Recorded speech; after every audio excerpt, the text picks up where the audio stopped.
Friends, स्वागत है हमारे यूट्यूब चैनल पे। आज इस वीडियो में यूटेरिया का बिहार तथ्य संग्रह देखने वाले हैं। चलिए इसे स्टार्ट करते हैं। सबसे पहले आप लोग टॉपिक देख लीजिए। बिहार का सामान्य परिचय दिया गया है। बिहार का इतिहास, भूगोल, अर्थव्यवस्था, पर्यटन, जनगणना, राज व्यवस्था, कला एवं संस्कृति, प्रमुख व्यक्तित्व, बिहार विशेष विविध और बीपीएससी प्रश्नावली दिया गया है। चलिए इसे स्टार्ट करते हैं। फर्स्ट नंबर टॉपिक से, सामान्य परिचय से। बिहार का नामकरण किस लिए किया गया था? तो पता ही होगा, बौद्ध विहारों की बहुलता के कारण इसका नाम क्या पड़ गया? तो बिहार पड़ गया। बौद्ध अनुयायियों के प्रार्थना स्थल को क्या कहा जाता है? तो बिहार कहा जाता है। क्या कहा जाता है? विहार कहा जाता है। इनमें बौद्ध भिक्षु निवास करते थे। नेक्स्ट है भौगोलिक स्थिति। बिहार का भौगोलिक स्थिति, बिहार जो है उत्तर पूर्व भारत में स्थित है। अब इसका अक्षांशीय विस्तार और देशांतरीय विस्तार देखेंगे। सबसे पहले आप लोग देख लीजिए कि बिहार का उत्तर से दक्षिण की लंबाई कितनी है? तो यह है 345 किलोमीटर। 345 किलोमीटर उत्तर से दक्षिण। वही पूर्व से पश्चिम इसकी लंबाई कितनी है, चौड़ाई कितनी है? तो 483 किलोमीटर है। 483 किलोमीटर है। क्लियर। अब यहाँ पे भी दिया गया है अक्षांशीय विस्तार 24 डिग्री 20 मिनट 10 सेकंड से 37 डिग्री 31 मिनट 15 सेकंड उत्तरी अक्षांश के बीच अवस्थित है। वही देशांतरीय विस्तार 83 डिग्री 19 मिनट 50 सेकंड से लेकर के 88 डिग्री 17 मिनट 40 सेकंड पूर्वी देशांतर के मध्य स्थित है। राज्य की आकृति कैसा है? तो यह है आयताकार, कहीं कहीं चतुष्कोणीय भी दिया रहता है। चलिए अब आगे बढ़ते हैं। अब यहाँ पे दिया गया है कि दिल्ली दरबार कब लगा था? तो 12 दिसंबर 1911 को दिल्ली दरबार लगा था और इसी समय घोषणा किया गया था कि बंगाल से बिहार को अलग कर दिया जाएगा। और अलग कब हुआ था? तो 22 मार्च 1912 को। 22 मार्च 1912 को और 22 मार्च को बिहार दिवस मनाया जाता है। लेकिन ध्यान रखिएगा, बिहार के साथ साथ उड़ीसा भी लगा हुआ था। बिहार के साथ साथ उड़ीसा, झारखंड यह सब लगा हुआ था। अब बात आती है कि बिहार जो है एक प्रांत के रूप में गठन कब किया गया? तो 1 अप्रैल 1912 को। और वही 1 अप्रैल 1936 को बिहार से उड़ीसा अलग राज्य बना। और 15 नवंबर 2000 को बिहार से कौन अलग हुआ? तो यह झारखंड अलग हुआ। झारखंड कब अलग हुआ? तो 15 नवंबर 2000 को। 1 अप्रैल 1936 को बिहार से उड़ीसा अलग हुआ। 46% भूभाग को लेकर के झारखंड 28वां राज्य बना। आई होप यहाँ पे क्लियर हो गया होगा। चलिए अब आगे बढ़ते हैं। बिहार का स्थापना दिवस कब मनाया जाता है? तो अभी हमने बताया 22 मार्च को। बिहार का क्षेत्रफल 94,163 वर्ग किलोमीटर है। 94,163 वर्ग किलोमीटर। भारत का कुल क्षेत्रफल का कितना क्षेत्रफल है? तो 2.86%। 2.86% किसका क्षेत्रफल है? तो यह बिहार का है। नेक्स्ट है भारत का 12वां बड़ा राज्य कौन है? तो यह हो जाएगा बिहार। 12वां बड़ा राज्य कौन सा हो जाएगा? बिहार। क्षेत्रफल के अनुसार बिहार का 12वां स्थान है।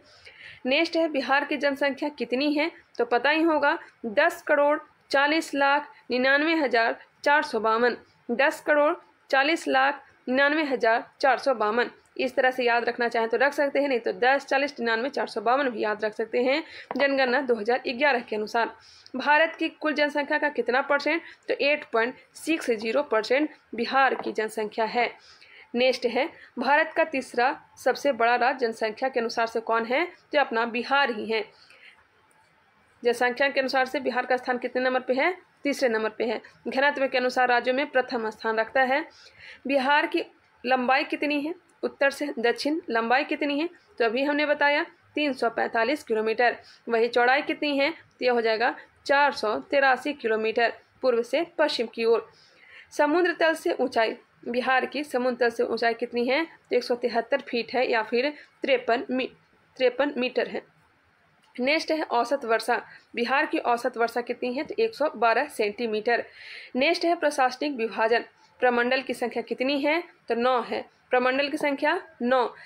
अनुमंडल की संख्या बताइएगा। अनुमंडल की संख्या, उसके पहले जिला बताइएगा। जिला की संख्या 38 है, पता ही होगा। और 38वां जिला कौन बना था? यह अरवल बना था। अरवल जहानाबाद से अलग होकर के एक अलग राज्य के रूप में उभरा था। 38वां जिला के रूप में, 38वां जिला के रूप में। क्लियर। अनुमंडल की संख्या कितनी है? 101 है। प्रखंड सह अंचल की संख्या 534 है। पंचायत की संख्या 8067 है। 8067 पंचायत की संख्या है। अनुमंडल की संख्या हमने कितने बताया, तो 101। जिला की संख्या 38 और प्रमंडल की संख्या 9। अब आगे बढ़ते हैं। नेक्स्ट है नगर निगम। नगर निगम की संख्या कितनी है, तो यह है 19। नगर निगम की संख्या कितनी है, 19। और 19वां नगर निगम कौन सा है, तो यह है सहरसा। 19वां नगर निगम सहरसा है। नगर परिषद की संख्या 88 है और वही नगर पंचायत की संख्या 154 है। एक बार फिर से देखिएगा, नगर निगम 19, नगर परिषद 88 और नगर पंचायत 154। नेक्स्ट है बिहार की विधायिका। बिहार की विधायिका देखेंगे। पुलिस जिला कितनी है, तो 40। पुलिस जिला 40 है। 38 जिलों के अतिरिक्त बगहा एवं नौगछिया पुलिस जिला है। आपके माइंड में चल रहा होगा कि 38 जिला है तो फिर 40 पुलिस जिला कैसे हो गया, तो 38 जिला के साथ साथ एक बगहा है और एक है नवगछिया पुलिस जिला। नेक्स्ट है बिहार का विधानमंडल द्विसदनीय है, क्योंकि यहाँ विधानसभा भी है और विधान परिषद भी है। बिहार विधानसभा सीटों की संख्या कितनी है, तो 243। विधानसभा सीट की संख्या 243। विधान परिषद की सीटों की संख्या कितनी है, तो 75 है। लोकसभा सीटों की संख्या 40 है। वही राज्यसभा सीटों की संख्या कितनी है, 16 है। यह सब तो बेसिक जानकारी होगी ही। नेक्स्ट है विधानसभा में कुल आरक्षित सीटों की संख्या कितनी है, तो यह 40 है। अनुसूचित जाति के लिए आरक्षित सीटें 38 है, वही एसटी के लिए 2 है, कटोरिया एवं मनिहारी। कटोरिया एवं मनिहारी। क्लियर। लोकसभा में अनुसूचित जाति हेतु आरक्षित सीटों की संख्या कितनी है, तो यह है 6। लोकसभा में अनुसूचित जाति हेतु आरक्षित सीटों की संख्या कितनी है, तो यह 6। 6 कौन कौन सा है, तो गोपालगंज है, हाजीपुर है, समस्तीपुर, जमुई, गया एवं सासाराम। गोपालगंज, हाजीपुर, समस्तीपुर, जमुई, गया एवं सासाराम। क्लियर। अब आगे बढ़ते हैं। अब राज्य की चौहद्दी या फिर सीमा दिया गया है। बिहार के उत्तर में नेपाल है। बिहार के उत्तर में कौन सा देश है, तो यह नेपाल है। और दक्षिण में झारखंड है। दक्षिण में झारखंड है। और पूरब में पश्चिम बंगाल है। पूरब में पश्चिम बंगाल है और वही पश्चिम में यूपी है, उत्तर प्रदेश है। अब यहाँ पे भी दिया गया, वही देखते हैं। उत्तर में नेपाल देश। नेपाल से बिहार के 7 जिले सीमा साझा करते हैं। 7 जिले कौन कौन से हैं, तो पश्चिम चंपारण, पूर्वी चंपारण, सीतामढ़ी, मधुबनी, सुपौल, अररिया और किशनगंज। एक बार फिर से, पश्चिम चंपारण, पूर्वी चंपारण, यहाँ पे अगर मैप अगर आपके पास हो तो मैप को देखा करें। पश्चिम चंपारण, पूर्वी चंपारण, सीतामढ़ी, मधुबनी, सुपौल, अररिया और किशनगंज। नेक्स्ट है दक्षिण। दक्षिण में लगा हुआ है झारखंड से और 8 राज्य जो है यह सीमा बनाती है। 8 जिला, कौन कौन से 8 जिला, तो रोहतास है, औरंगाबाद है, गया, नवादा, जमुई, बांका, भागलपुर और कटिहार। रोहतास, औरंगाबाद, गया, नवादा, जमुई, बांका, भागलपुर और कटिहार। पूर्व में पश्चिम बंगाल से सीमा लगता है और 3 जिला जो है इसे स्पर्श करता है। कौन कौन सा 3 जिला है, तो किशनगंज, पूर्णिया और कटिहार। किशनगंज, पूर्णिया और कटिहार की सीमा किससे लगता है, तो पश्चिम बंगाल से। वही पश्चिम में उत्तर प्रदेश है और उत्तर प्रदेश से 8 जिले लगते हैं। पश्चिम बंगाल से कितने जिले लगते हैं, तो 3। झारखंड से कितने जिले, तो 8 है। यूपी से कितने जिले, 8 है। और नेपाल से कितने सीमा लगता है, तो यह 7। अभी हमने क्या बताया था, नेपाल से यह 7 जिले सीमा साझा करते हैं। यूपी के साथ साथ कौन कौन सा जिला, तो रोहतास हो गया, कैमूर, बक्सर, भोजपुर, सारण, सिवान, गोपालगंज और पश्चिम चंपारण। रोहतास, कैमूर, बक्सर, भोजपुर, सारण, सिवान, गोपालगंज और पश्चिम चंपारण उत्तर प्रदेश से सीमा साझा करता है। अब राजकीय प्रतीक दिया गया है। बिहार का राजकीय चिन्ह बोधि वृक्ष है। प्रथम राजकीय भाषा हिंदी है। द्वितीय राजकीय भाषा उर्दू है। राजकीय वृक्ष क्या है, तो पीपल है। राजकीय वृक्ष पीपल। और राजकीय पुष्प क्या है, तो यह है गेंदा। राजकीय पशु बैल। 2013 से पूर्व रीछ था। 2013 से पूर्व रीछ था। और राजकीय पक्षी गौरैया। राजकीय पक्षी गौरैया, जबकि 2013 से पूर्व में फाख्ता था। क्या था, फाख था। राजकीय मछली मांगुर। राजकीय मछली मांगुर। एक बार फिर से देखिएगा। राजकीय चिन्ह बोधि वृक्ष, भाषा हिंदी, द्वितीय राजकीय भाषा उर्दू। कब बनाया गया था इसे, 1984 ईस्वी में। 1984 ईस्वी में। राजकीय वृक्ष पीपल, राजकीय पुष्प गेंदा, पशु बैल, पक्षी गौरैया और मछली मांगुर। क्लियर। नेक्स्ट है बिहार का राजकीय गीत। बिहार का राजकीय गीत क्या है, तो मेरे भारत के कंठहार तुझको सत सत वंदन बिहार। मेरे भारत की कंठार तुझको सशत वंदन बिहार। इसके गीतकार कौन है? तो सत्यनारायण हैं। और संगीतकार कौन है? तो हरिप्रसाद चौरसिया और शिव कुमार शर्मा हैं। मान्यता कब दी गई? तो यह दी गई वर्ष 2012 में। एक बार फिर से सुनिएगा। बिहार का राजकीय गीत मेरे भारत के कंठार तुझको सशत वंदन बिहार। गीतकार सत्यनारायण। संगीतकार कौन है? तो हरिप्रसाद चौरसिया और शिव कुमार शर्मा। मान्यता कब दी गई? तो 2012 में। नेक्स्ट है, बिहार राज्य का प्रार्थना गीत कौन सा है? बिहार राज्य का प्रार्थना गीत तो मेरे रफ्तार पर सूरज की किरण नाच करे। मेरे रफ्तार पर सूरज की किरण नाच करे। क्लियर। नेक्स्ट है, प्रमंडल एवं संबंधित जिले। आपको पहले ही बताया था कि टोटल प्रमंडल की संख्या 9 है और 9 प्रमंडल में कौन कौन से जिले सम्मिलित हैं वो हम लोग देखेंगे। सारण प्रमंडल में 3 जिले आते हैं। एक आता है सारण ही, सिवान और गोपालगंज। सारण, सिवान और गोपालगंज सारण प्रमंडल में आता है। तिरहुत प्रमंडल में 6 जिले आते हैं। 6 जिले कौन कौन से हैं? तो पश्चिम चंपारण, पूर्वी चंपारण, मुजफ्फरपुर, वैशाली, सीतामढ़ी और शिवहर। वही दरभंगा में 3 जिले आते हैं। एक हो गया मधुबनी, दरभंगा और समस्तीपुर। कोसी प्रमंडल में 3 जिले, सहरसा, सुपौल और मधेपुरा। सहरसा, सुपौल और मधेपुरा कोसी प्रमंडल में। अररिया, किशनगंज, पूर्णिया और कटिहार पूर्णिया प्रमंडल में आते हैं। पूर्णिया प्रमंडल में 4 जिले हैं। अररिया है, किशनगंज है, पूर्णिया है और कटिहार है।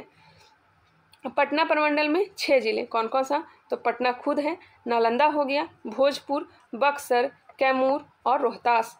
पटना, नालंदा, भोजपुर, बक्सर, कैमूर और रोहतास पटना प्रमंडल में आता है। मगध प्रमंडल में कौन कौन से जिले हैं? तो 5 जिले हैं। एक है गया, दूसरा है औरंगाबाद, तीसरा है नवादा, चौथा है जहानाबाद और 5वां कौन सा है? तो अरवल है। मुंगेर में 6 प्रमंडल, मुंगेर, जमुई, लखीसराय, शेखपुरा, बेगूसराय और खगड़िया है। भागलपुर प्रमंडल में मात्र 2 ही जिले हैं। एक तो खुद भागलपुर है और एक कौन सा है? तो यह बांका है। नोट डाउन करना चाहें तो नोट डाउन कर सकते हैं, नहीं तो फिर स्क्रीनशॉट लेना चाहें तो स्क्रीनशॉट ले सकते हैं। चलिए मैं आगे बढ़ती हूँ। नेक्स्ट दिया गया है बिहार के प्रमंडल एवं जिले। यहाँ पे आप लोग मैप में भी देख सकते हैं। हालांकि मैंने इसे बता दिया। सारण प्रमंडल में गोपालगंज, सिवान और सारण आते हैं। तिरहुत प्रमंडल में पश्चिम चंपारण, पूर्वी चंपारण, शिवहर, सीतामढ़ी, मुजफ्फरपुर और वैशाली। अब आगे बढ़ते हैं। इसे हमने कंप्लीट कर लिया। एक बार देखना चाहें तो इसे देख भी सकते हैं। अब हम लोग बिहार का इतिहास स्टार्ट करने वाले हैं। टॉपिक नंबर 2 है प्राचीन बिहार का इतिहास। प्राचीन बिहार में हम लोग पाषाण काल, वैदिक काल, महाजनपद काल, मौर्य एवं गुप्त वंश, बौद्ध एवं जैन धर्म को देखने वाले हैं। प्राचीन बिहार के इतिहास के स्रोत पुरातात्विक एवं साहित्यिक हैं। 2 प्रकार के स्रोत का प्रयोग किया गया है। पुरातात्विक स्रोत में क्या क्या आते हैं? पूर्व ऐतिहासिक युग के लिए मुंगेर, चिरांद, चेचर और मनेर। चिरांद किस जिले में है? तो सारण में। चेचर कहाँ? तो वैशाली में। और मनेर पटना में है और सोनपुर सारण में है। और यहीं से ताम्रप्रस्तर वस्तुएं और मृदभान प्राप्त हुए हैं। क्लियर। यहाँ से भी क्वेश्चन पूछा जाता है कि चिरांद किस जिले में है? तो यह सारण में है। चेचर कहाँ? तो वैशाली में है। मनेर पटना में और सोनपुर सारण में ताम्रप्रस्तर वस्तुएं और मृदभान यहाँ से प्राप्त हुए हैं। मौर्यकालीन अभिलेख लौर्य नंदनगढ़, लौर्य अरेराज और रामपुरवा आदि स्थानों से भी प्राप्त हुए हैं। पुरातात्विक स्रोत प्राप्त हुए हैं लौर्य नंदनगढ़, लौर्य अरेराज और रामपुरवा से। बराबर की गुफाएं राजगीर, नालंदा, पाटलिपुत्र, विक्रमशिला से प्राप्त स्मारक से हमें प्राप्त होता है। खुदाई से प्राप्त सिक्के, मनके व मूर्तियां आदि प्रमुख पुरातात्विक स्रोत है। नेक्स्ट है साहित्यिक स्रोत। रामायण, महाभारत, पुराण, बौद्ध रचनाएं, अंगुत्तर निकाय, दीर्घ निकाय, विनय पिटक और वही जैन रचनाएं, भगवती सूत्र आदि प्रमुख साहित्यिक स्रोत है। इसके अतिरिक्त यात्रियों के विवरण जैसे मेगास्थनीज की इंडिका, फाहियान, इत्सिंग, हेनस्वांग के यात्रा वृत्तांत है। वही कौटिल्य के अर्थशास्त्र एवं स्थानीय लेखों के विवरण से प्राचीन बिहार के इतिहास की विस्तृत जानकारी मिलती है। नेक्स्ट है पाषाण काल। पाषाण काल में पूरा पाषाण काल। इस काल में मानव आखेटक एवं खाद्य संग्राहक थे। क्वेश्चन आता है कि किस समय मानव आखेटक एवं खाद्य संग्राहक थे? यह पूरा पाषाण काल में। पूरा पाषाण काल में दक्षिण बिहार में मुंगेर एवं नालंदा से बड़े और खुरदरे पत्थर के कुल्हाड़ी, चाकू, खुरपी आदि प्राप्त हुए हैं। मुंगेर एवं नालंदा से क्या प्राप्त हुए हैं? तो कुल्हाड़ी प्राप्त हुए हैं, चाकू, खुरपी आदि प्राप्त हुए हैं। ये अवशेष लगभग 1 लाख ईसा पूर्व के हैं। नेक्स्ट है मध्य पाषाण काल। मध्य पाषाण काल में इस काल में मानव आखेटक, खाद्य संग्राहक एवं पशुपालक था। मानव द्वारा पहला पालतू पशु किसे बनाया गया था? तो कुत्ता को बनाया गया था। दक्षिण बिहार में मुंगेर से छोटे आकार के तेज धार वाले औजार प्राप्त हुए हैं। तेज धार वाले छोटे औजार कहाँ से प्राप्त हुए हैं? मुंगेर से प्राप्त हुए। ये अवशेष लगभग 40,000 से लेकर के 10,000 ईसा पूर्व के हैं। नेक्स्ट है नवपाषाण काल। इस काल में मानव खाद्य उत्पादक हो गया था और मानव बस्तियों में निवास करने लगा था। नवपाषाण काल के अवशेष बिहार के मैदानी भागों से प्राप्त हुए हैं। चिरान, चेचर, मनेर, सनुआर का तो रोहतास से पत्थर एवं हड्डियों के औजार प्राप्त हुए हैं। चिरान, चेचर, मनेर, सनुआर से क्या प्राप्त हुए हैं? तो पत्थर एवं हड्डियों के औजार प्राप्त हुए हैं। कैमूर की पहाड़ियों, नवादा और जमुई से गुफा चित्र प्राप्त हुए हैं। ये अवशेष लगभग 2500 ईसा पूर्व के हैं। नेक्स्ट है ताम्रपाषाण काल।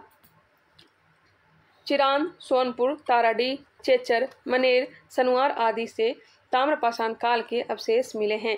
इस काल में पत्थर के औजार के अतिरिक्त ताम्र उपयोग के प्रमाण मिले हैं। ये अवशेष लगभग 1000 ईसा पूर्व के हैं। अब स्टार्ट हो रहा है वैदिक काल। आर्यों द्वारा स्थापित सभ्यता को वैदिक सभ्यता कहा गया क्योंकि इस सभ्यता का इतिहास वेदों पर आधारित है। समझते चलिएगा, ज़्यादा हार्ड नहीं है। आप लोग इंडिया हिस्ट्री तो पढ़े ही होंगे, इंडियन हिस्ट्री में सब दिया ही गया था, तो आप लोग बस रिवीजन के तौर पे इसे देखें। आर्यों द्वारा स्थापित सभ्यता को वैदिक सभ्यता कहा गया क्योंकि इस सभ्यता का इतिहास वेदों पर आधारित है। वैदिक सभ्यता को दो भागों में बांटा गया है, एक है पूर्व वैदिक काल और एक है उत्तर वैदिक काल। पूर्व वैदिक काल 1500 ईसा पूर्व से लेकर के 1000 ईसा पूर्व का काल पूर्व वैदिक काल या फिर ऋग वैदिक काल कहलाता है, और 1000 ईसा पूर्व से लेकर के 600 ईसा पूर्व का काल क्या कहलाता है? उत्तर वैदिक काल। पूर्व वैदिक काल या फिर ऋग वैदिक सभ्यता का विस्तार बिहार क्षेत्र में नहीं था। पूर्व वैदिक काल या फिर ऋग वैदिक सभ्यता का विस्तार बिहार क्षेत्र में नहीं था। उत्तर वैदिक काल में आर्यों का विस्तार गंडक नदी के तट पर बिहार के क्षेत्र में हुआ था। पता ही होगा, गौतम राहुगण उत्तरी भारत का आर्यकरण करने के लिए प्रसिद्ध थे और यह पटना आर्यकरण करने के लिए आए थे गंडक नदी को पार करके, लेकिन वहां तक नहीं पहुंच पाए थे।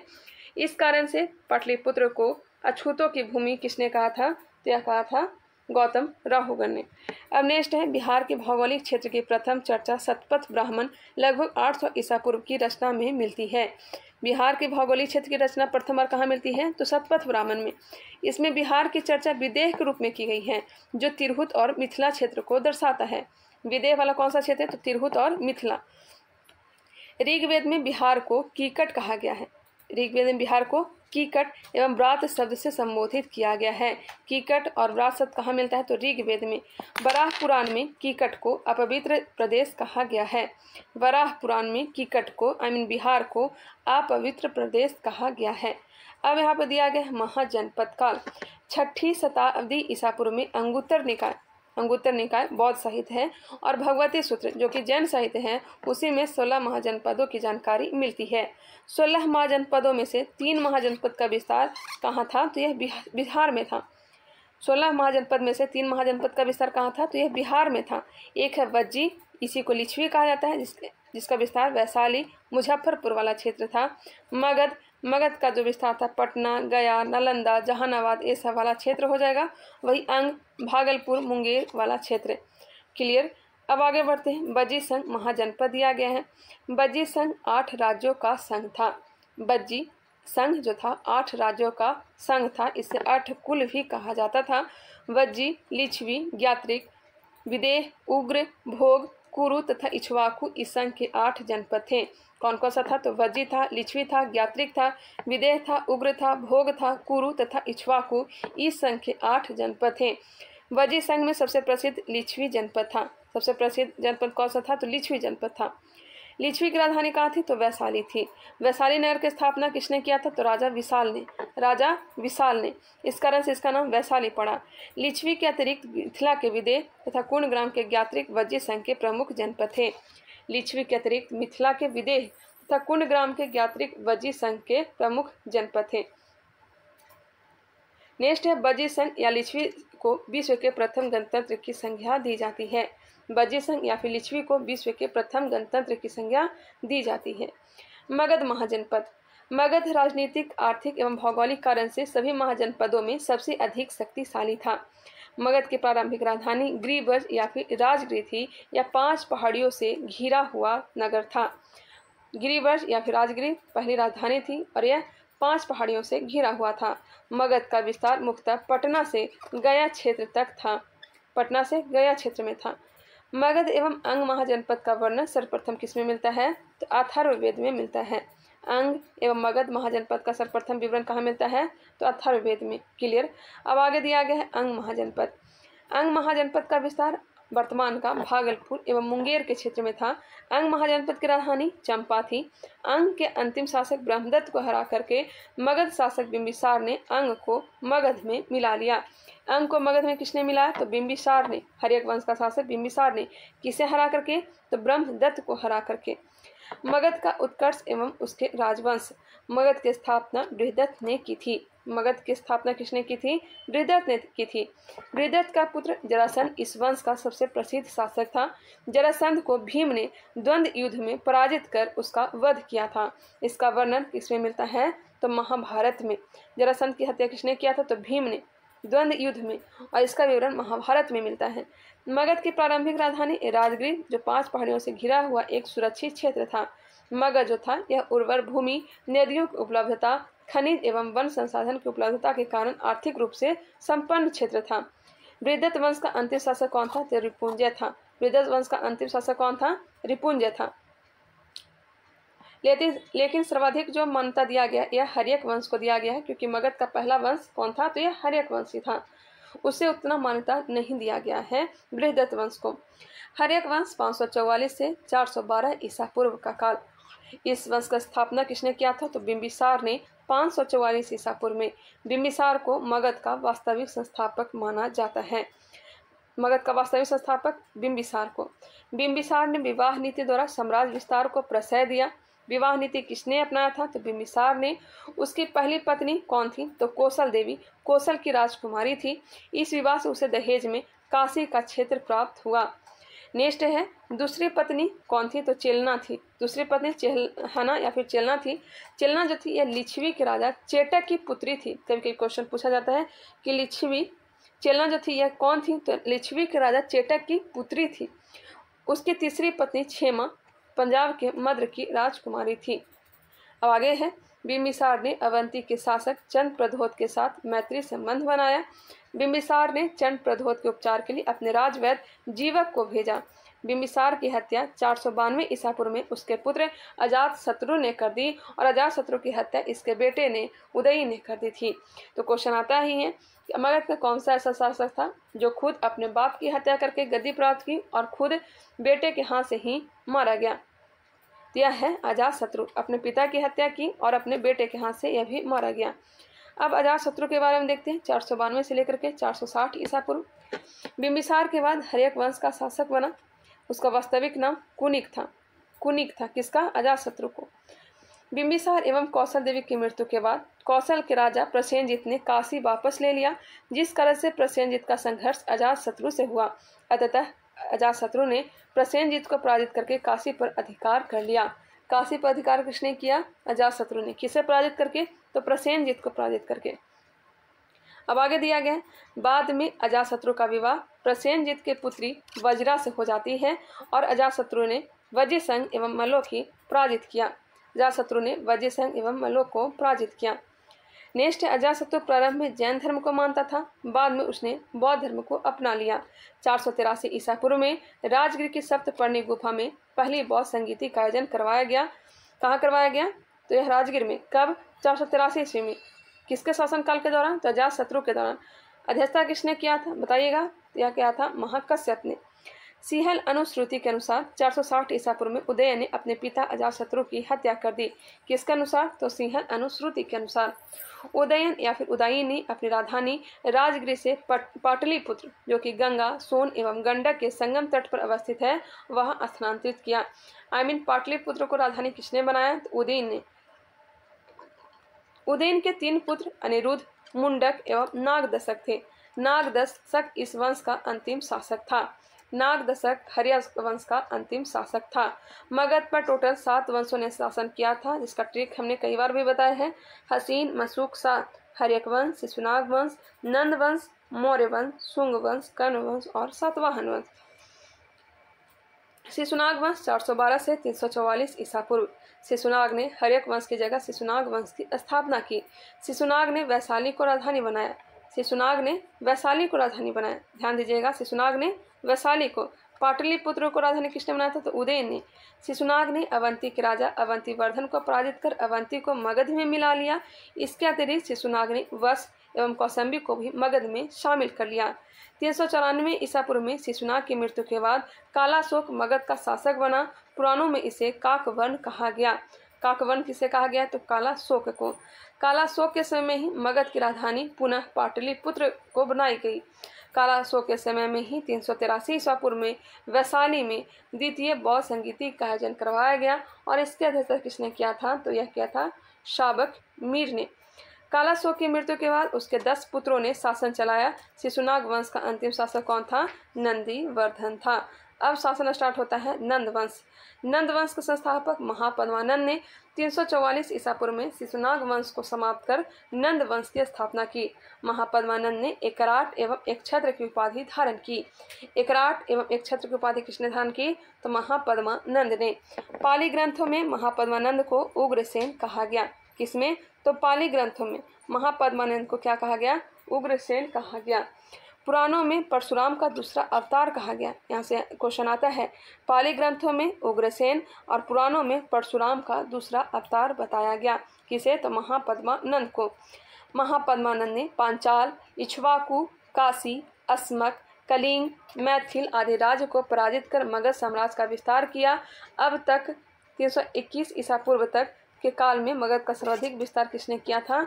तो महापद्मानंद के समय में ही हुआ था। व्याकरण के महान विद्वान व्याकरण के कौन? तो पाणिनि। यह किसके दरबार में रहते थे? बताइएगा। तो यह महापद्मानंद के और यह महापद्मानंद के समकालीन थे। इस वंश का अंतिम शासक घनानंद हुआ और घनानंद के समय में ही यूनानी शासक सिकंदर ने भारत पर आक्रमण 326 ईसा पूर्व में किया था और 323 ईसा पूर्व में सिकंदर की मृत्यु हो गई थी। नंद वंश आर्थिक एवं सैन्य रूप से काफी संपन्न था। मगध की सैन्य शक्ति के डर से ही सिकंदर की सेना ने व्यास नदी पार करने से इनकार कर दिया था। घनानंद ने अपने दरबार में विद्वान ब्राह्मण चाणक्य का अपमान किया था। चाणक्य ने चंद्रगुप्त मौर्य की सहायता से घनानंद की हत्या करवा दी और नंद वंश के पतन के बाद चंद्रगुप्त मौर्य के नेतृत्व में मौर्य वंश की स्थापना हुई। यह सब कहानी आप लोग को पता ही होगा। चलिए अब आगे बढ़ते हैं। मौर्य वंश 321 से लेकर के 184 ईसा पूर्व का काल मौर्य वंश का चलता है। सबसे पहला शासक चंद्रगुप्त मौर्य जो कि मौर्य वंश की स्थापना किया था। 321 से 298 ईसा पूर्व इसका शासनकाल है। चलिए इसे भी देखते हैं। जस्टिन एवं स्ट्रैबो ने चंद्रगुप्त मौर्य को सेंड्रोकोटस कहा। किसने? जस्टिन एवं स्ट्रैबो ने चंद्रगुप्त को सेंड्रोकोटस कहा, जिसकी पुष्टि किसने किया था? तो विलियम जोन्स ने। प्लूटार्क एवं एरिया ने चंद्रगुप्त मौर्य को एंड्रोकोटस कहा था। एंड्रोकोटस के रूप में इन्हें चिन्हित किया था। यहाँ पे क्लियर कर लीजिए। जस्टिन एवं स्ट्रैबो ने सेंड्रोकोटस कहा, वही प्लूटार्क एवं एरिया ने एंड्रोकोटस कहा। क्लियर।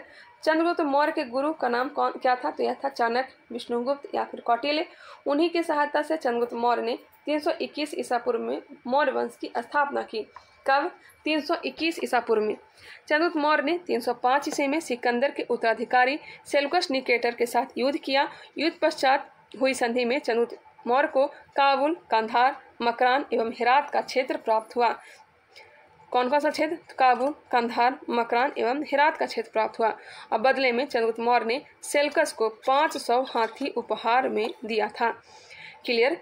नेक्स्ट है, युद्ध पश्चात चंद्रगुप्त मौर्य का विवाह यूनानी राजकुमारी हेलन कार्नेलिया से हो गया था। हेलन कार्नेलिया किसकी बेटी थी? यह थी सेल्यूकस निकेटर की। सेल्यूकस ने चंद्रगुप्त मौर्य के दरबार में राजदूत के रूप में मेगास्थनीज को भेजा। मेगास्थनीज की पुस्तक का नाम क्या है? तो इंडिका है। इंडिका किसकी पुस्तक है? तो मेगास्थनीज की। चंद्रगुप्त मौर्य के साम्राज्य का विस्तार उत्तर में हिंदुकुश पर्वत, ईरान तक, दक्षिण में कर्नाटक तक तथा पश्चिम में सौराष्ट्र तक विस्तृत था। चंद्रगुप्त मौर्य के शासन के अंतिम वर्षों में मगध में 12 वर्षों का भीषण अकाल पड़ा। चंद्रगुप्त मौर्य अपनी राजगद्दी त्याग कर श्रवणबेलगोला में कर्नाटक में चंद्रगिरी पर्वत पर तपस्या करने चला गया और अपने सलेखना विधि के द्वारा भूखे प्यासे रह करके अपना प्राण को त्याग दिया। कब? 298 ईसा पूर्व में। जैन धर्म को यह मानने लगा था। अब आगे बढ़ते हैं, बिंदुसार के बारे में देखते हैं। चंद्र मौर्य का बेटा बिंदुसार चंद्र मौर्य का उत्तराधिकारी था। उसे अमित्रघात, सिंहसेन आदि नाम भी दिया गया है। अस्टेबो के अनुसार सीरिया के राजा एंटियोकस ने डाइमेकस नामक राजदूत को बिंदुसार के दरबार में भेजा था। अस्टेबो के अनुसार सीरिया के राजा एंटियोकस ने डाइमेकस नामक राजदूत को बिंदुसार के दरबार में भेजा था। डाइमेकस कहाँ का राजदूत था? तो सीरिया का था। बिंदुसार के दरबार में मिस्र के राजा टॉलमी फिलाडेल्फस ने डायनोसियस को भेजा था। मिस्र के राजा टॉलमी फिलाडेल्फस ने डायनोसियस को भेजा और सीरिया के राजा एंटियोकस ने डाइमेकस नामक राजदूत को भेजा था। इसमें कन्फ्यूजन होता है, इस पर ध्यान दीजिएगा। बिंदुसार ने तक्षशिला में हुए विद्रोह को दबाने के लिए अपने पुत्र अशोक को भेजा था और बिंदुसार आजीवक संप्रदाय का अनुयायी था। अब बिंदुसार के बेटा अशोक का शासनकाल प्रारंभ होता है 269 ईसा पूर्व से लेकर के 232 ईसा पूर्व तक। बिंदुसार की मृत्यु के 4 वर्षों बाद अशोक मौर्य वंश की गद्दी पर बैठा। इससे पूर्व वह उज्जैन का क्या था? राजपाल था। गद्दी पर बैठने से पूर्व कहाँ का राजपाल था? तो उज्जैन का। पुराणों में अशोक को अशोक वर्धन कहा गया है। पुराणों में अशोक को क्या कहा गया है? अशोक वर्धन। वही मास्की एवं गुर्जरा के अभिलेख में उसे अशोक कहा गया है। सिंहल अनुश्रुतियों बौद्ध ग्रंथों के अनुसार अशोक ने अपने 99 भाइयों की हत्या करके गद्दी प्राप्त की। किसके अनुसार? तो सिंहल अनुश्रुतियों के अनुसार। हालांकि अन्य स्रोतों से इसकी पुष्टि नहीं होती है। अशोक ने अपने शासन के 9वें वर्ष में, हालांकि 8वें वर्ष में, क्योंकि 269 ईसा पूर्व में यह राजगद्दी पर बैठता है और 8वें वर्ष में ही यह कलिंग पर आक्रमण 261 ईसा पूर्व में किया था और बहुत ही ज़्यादा वहाँ खून खराबा किया था और कलिंग को मगध में सम्मिलित कर लिया था। अशोक के 13वें शिलालेख में कलिंग युद्ध का वर्णन है। अशोक के 13वें शिलालेख में कलिंग युद्ध का वर्णन किया गया है। कलिंग युद्ध के बाद अशोक ने बौद्ध धर्म को अपनाया। उससे पूर्व यह शैव धर्म को मानता था। शैव धर्म को पहले मानता था, उसके बाद बौद्ध धर्म को अपना लिया। दिव्यावदान के अनुसार उपगुप्त ने अशोक को बौद्ध धर्म की दीक्षा दी। बौद्ध धर्म की दीक्षा किसने दी? उपगुप्त ने। किसने? उपगुप्त ने। अशोक के शासन के महत्वपूर्ण वर्ष को देख लेते हैं। यहाँ पे 9वें वर्ष दिया गया, कहीं कहीं 8वें वर्ष नहीं दिया रहता है। 8वें वर्ष में कलिंग पर आक्रमण करता है। 10वें वर्ष में बोध गया की यात्रा करता है। 12वें वर्ष निगाली सागर की यात्रा किया था। 13वें वर्ष में धम्म का शिलालेखों में अंकन करवाया। 14वें वर्ष में धम्म महामात्रों की नियुक्ति की और 20वें वर्ष में लुम्बिनी की यात्रा की और यहाँ आकर के अशोक ने कर को घटा करके 1/8 कर दिया। 9वें वर्ष कलिंग युद्ध, 10वें वर्ष बोध गया की यात्रा, 12वें वर्ष निगाली सागर की यात्रा, 13वें वर्ष धम्म का शिलालेखों में अंकन और 14वें वर्ष धम्म महामात्रों की नियुक्ति और 20वें वर्ष लुम्बिनी की यात्रा। बोध गया और लुम्बिनी वाला तो बिल्कुल ही आप लोग ध्यान रखिएगा। अब आगे बढ़ते हैं। अशोक ने बौद्ध धर्म के प्रचार के लिए अपने पुत्र महेंद्र एवं पुत्री संघमित्रा को श्रीलंका भेजा। अशोक ने तीसरी बौद्ध संगीति का आयोजन पाटलिपुत्र में करवाया। अशोक ने लगभग 37 वर्षों तक शासन किया। उसकी मृत्यु 232 ईसा पूर्व में हो गई। अशोक की मृत्यु कब हुई? 232 ईसा पूर्व में। अशोक के बाद उसके 10 उत्तराधिकारियों ने शासन किया।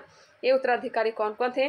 तो कुणाल थे, बंधुपालित थे, इंद्रपालित, दसोन, दशरथ, संप्रति, सालिशुक, देवाधर्मन, सत्यधनुष एवं बृहदत्त। अब क्वेश्चन आता है कि मौर्य वंश का अंतिम शासक कौन था? तो यह बृहदत्त था और मौर्य वंश का शासन 137 वर्षों का था। क्लियर। अब हम लोग देखने वाले हैं बौद्ध एवं जैन धर्म। बौद्ध धर्म के संस्थापक गौतम बुद्ध। जन्म कब हुआ था? तो 563 ईसा पूर्व में लुम्बिनी नेपाल में हुआ था। मैं बस आप लोग को रिवीजन करवा रही हूँ, आप लोग ये सब पढ़ चुके होंगे। उन्हें शाक्य मुनि एवं लाइट ऑफ एशिया या फिर एशिया का ज्योतिपुंज के नाम से भी जाना जाता है। बचपन का नाम सिद्धार्थ था। बुद्ध के पिता का नाम सुधोधन, माता का नाम महामाया देवी और इनकी सौतेली माँ कहें या फिर मौसी का नाम क्या था? प्रजापति गौतमी। और लालन पालन प्रजापति गौतमी नहीं किया था। इनकी पत्नी का नाम यशोधरा था। 16 वर्ष की आयु में इनका विवाह हुआ था। वही इनका पुत्र का नाम राहुल था। बुद्ध ने 4 दृश्य देखे थे। क्या क्या देखा था? बूढ़ा व्यक्ति को देखा था, बीमार व्यक्ति को देखा था, एक शव को जाते हुए देखा और एक सन्यासी को देखा। उन्होंने 29 वर्ष की आयु में गृह त्याग कर सन्यास को अपना लिया। कितने वर्ष की आयु में गृह त्याग था? तो 29 वर्ष की आयु में। 6 वर्षों की तपस्या के बाद 35 वर्ष की आयु में उन्हें ज्ञान की प्राप्ति हुई। ज्ञान की प्राप्ति 35 वर्ष की आयु में 6 वर्षों की तपस्या के बाद। उसके बाद इन्हें तथागत एवं बुद्ध कहा गया। उन्हें ज्ञान की प्राप्ति वैशाख पूर्णिमा को पीपल वृक्ष के निकट निरंजना या फिर फल्गु नदी के तट पर बोध गया में हुई थी। बौद्ध धर्म के 4 आर्य सत्य हैं। क्या क्या है? दुख है, दुख समुदाय दुख निरोध और दुख निरोध मार्ग है। दुख जो है संसार दुख में है, दुख समुदाय दुख का कारण तृष्णा है, दुख निरोध दुख निवारण हेतु तृष्णा पर विजय आवश्यक है और दुख निरोध मार्ग दुख निवारण हेतु अष्टांगिक मार्ग आवश्यक है। आई होप यहाँ तक बात क्लियर हो गई होगी। अब यहाँ पे बौद्ध धर्म का अष्टांगिक मार्ग दिया गया है। सम्यक दृष्टि, सम्यक संकल्प, सम्यक वाक, सम्यक कर्म, सम्यक आजीव, सम्यक व्यायाम, सम्यक स्मृति और सम्यक समाधि, यह बौद्ध धर्म का अष्टांगिक मार्ग है।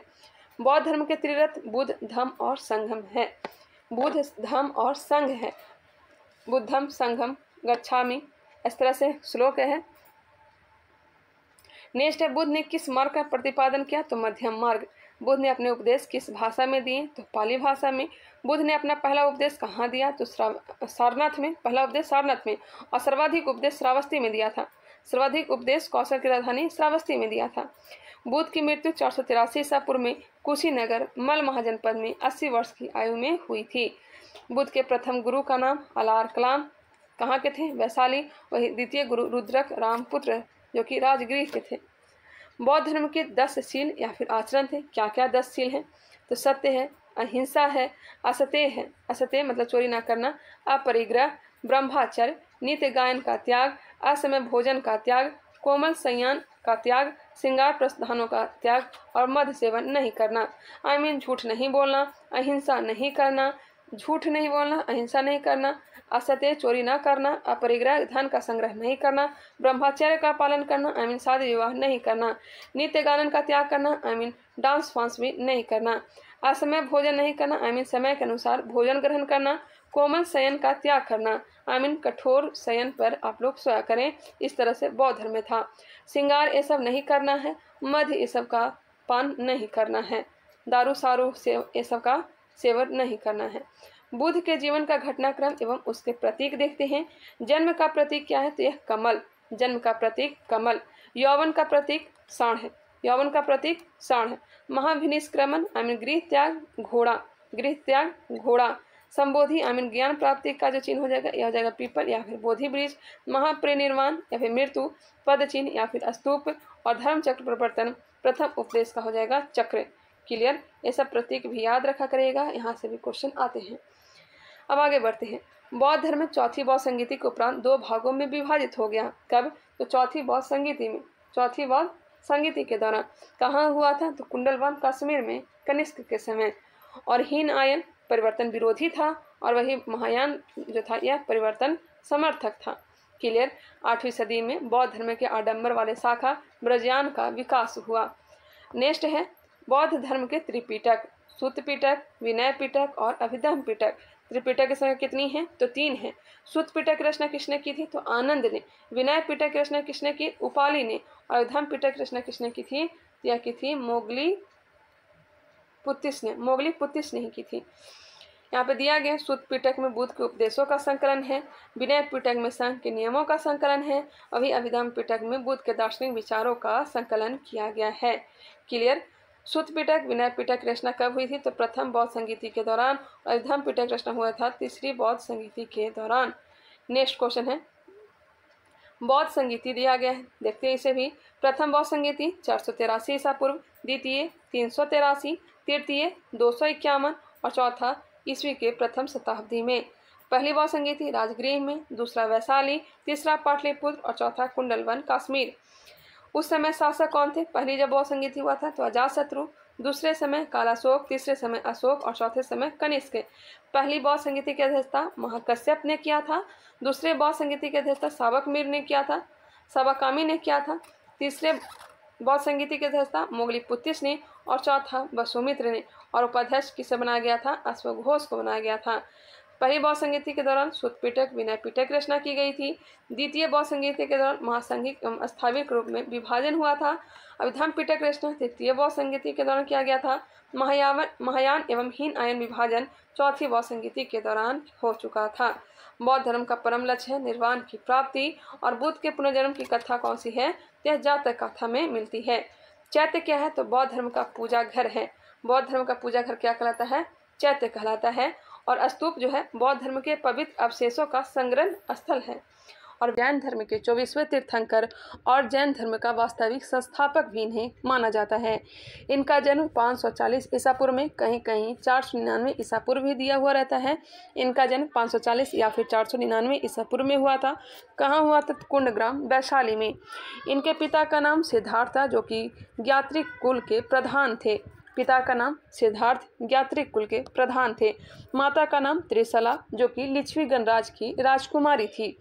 पत्नी का नाम यशोदा था। बेटी का नाम प्रियदर्शनी या फिर अनोजा था। वही दामाद का नाम जमाली क्या था? जमाली या फिर जमाली था। उन्होंने 30 वर्ष की आयु में, कितने वर्ष की आयु में? 30 वर्ष की आयु में गृह को त्याग दिया और 12 वर्षों के कठोर तप के बाद 42 वर्ष की आयु में उन्हें कैवल्य की प्राप्ति जुम्भिक ग्राम में ऋजुपालिका नदी के तट पर साल वृक्ष के नीचे हुई। हमने उस वीडियो में बौद्ध धर्म के बारे में बताया था कि गौतम बुद्ध को 6 वर्षों के बाद ही उनको ज्ञान की प्राप्ति हुआ था। 29 वर्ष की आयु में उन्होंने गृह त्यागा था। 35 वर्ष की आयु में उन्हें ज्ञान की प्राप्ति हुई थी और 6 वर्ष के कठोर तपस्या के बाद ही। और यहाँ पे महावीर को 12 वर्षों के कठोर तप के बाद 42 वर्ष की आयु में इन्हें ज्ञान की प्राप्ति हुई। और ज्ञान की प्राप्ति को क्या कहते हैं? कैवल्य कहते हैं। इन्हें ऋजुपालिका नदी के तट पर साल वृक्ष के नीचे ज्ञान की प्राप्ति हुई थी। क्लियर। अब आगे बढ़ते हैं। जैन धर्म के त्रिरत्न दिया गया है, सम्यक दर्शन, सम्यक ज्ञान और सम्यक आचरण। उसमें हम लोग पढ़ा था त्रिपिटक के बारे में। कौन कौन से त्रिपिटक है तो पता ही होगा, विनय पिटक, सुत्त पिटक और अभिधम्म पिटक। नेक्स्ट है जैन धर्म के 5 महाव्रत। 5 महाव्रत क्या क्या है? तो सत्य है, अहिंसा है, असत्य है, अपरिग्रह है और ब्रह्मचर्य है। सत्य मतलब झूठ नहीं बोलना, अहिंसा हिंसा नहीं करना, असत्य मतलब चोरी नहीं करना, अपरिग्रह धन का संग्रह नहीं करना और ब्रह्मचर्य इंद्रियों को वश में करना, शादी विवाह ये सब ना करना। 5वां महाव्रत महावीर स्वामी द्वारा प्रतिपादित किया गया। ये जो चारों महाव्रत दिए थे यह सर्वनाथ, जबकि यह 5वां जो दिए थे यह किसने दिया था? तो महावीर ने। अनेकांतवाद, स्यादवाद, सप्तभंगी ज्ञान सिद्धांत का संबंध किस धर्म से है? तो जैन धर्म से। यहाँ से क्वेश्चन आता है, ध्यान दीजिएगा। अनेकांतवाद या स्यादवाद या फिर सप्तभंगी ज्ञान सिद्धांत का संबंध किस धर्म से है? तो जैन धर्म से। महावीर स्वामी ने अपना पहला उपदेश कहाँ दिया था? तो राजगृह में। महावीर स्वामी ने अपना पहला उपदेश कहाँ दिया है? तो राजगृह में। जैन धर्म के तीर्थंकर एवं उनके प्रतीक दिए गए हैं, इसे भी देखते हैं। प्रथम तीर्थंकर ऋषभदेव, इनका चिन्ह जो है यह है बैल या फिर वृषभ। द्वितीय तीर्थंकर अजितनाथ, इनका चिन्ह हाथी है। और 23वें तीर्थंकर पार्श्वनाथ और इनका चिन्ह सर्प है। और 24वें तीर्थंकर महावीर स्वामी और महावीर स्वामी का सिंह है। एक बार फिर से सुनिएगा। प्रथम तीर्थंकर ऋषभदेव, बैल या वृषभ। दूसरे तीर्थंकर अजितनाथ, इनका चिन्ह हाथी है। तीसरे तीर्थंकर पार्श्वनाथ, इनका चिन्ह सर्प है। और महावीर स्वामी 24वें तीर्थंकर थे और इनका चिन्ह सिर है। आगे है महावीर स्वामी के अतिरिक्त 12वें तीर्थंकर वासुपूज्य का जन्म बिहार में हुआ था। वासुपूज्य जो कि 12वें तीर्थंकर थे, इनका जन्म कहाँ हुआ है? तो बिहार में हुआ है। यहाँ से भी क्वेश्चन आता है, 12वें तीर्थंकर का जन्म कहाँ हुआ है? तो बिहार में हुआ है। अब जैन संगीतियाँ दिया गया है। 2 जैन संगीति हुई थी, पहला 310 ईसा पूर्व में और दूसरा हुआ था 512 ईस्वी में। पहला जैन संगीति पाटलिपुत्र बिहार में, दूसरा बल्लभी गुजरात में।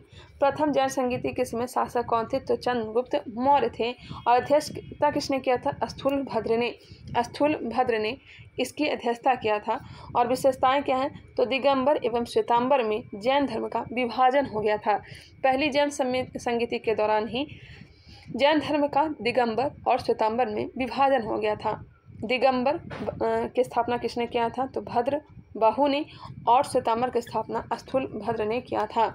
नेक्स्ट है द्वितीय जैन संगीति, इसकी अध्यक्षता देवाधि क्षमा श्रवण ने किया था। और जैन धर्म ग्रंथों का अंतिम संकलन द्वितीय जैन संगीति के दौरान किया गया था। द्वितीय जैन संगीति कहाँ हुआ था? तो बल्लभी गुजरात में 512 ईस्वी में।